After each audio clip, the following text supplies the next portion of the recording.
I think this next article or post brings a new angle to the decolonizing conversation. I found it on The Artifice.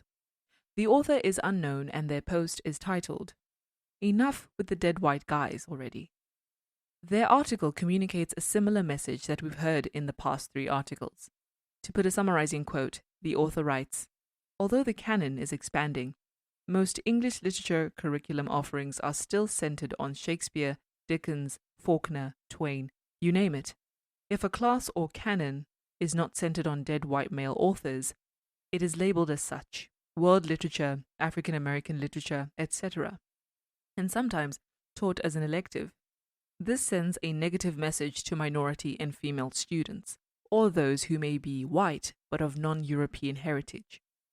So the author says that in spite of the canon diversifying, the English literature curriculum is still centered on Shakespeare, Dickens, Faulkner, and Twain. But I think that is justified. These writers and their work have earned their place as staples of English literature, and have certainly influenced this genre of literature in a number of ways, namely stylistically, technically, and philosophically.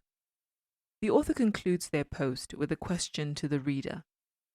So, the question at hand is, how can we balance the canon so that all the authors get representation?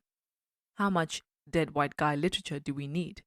Whose works deserve to stay in the canon? And who needs to go? If you could design an entire curriculum or canon yourself, what would be in it? Why? I was particularly intrigued by a comment under the post which reads, "I would like to propose a title change. You are mostly talking about native English speakers.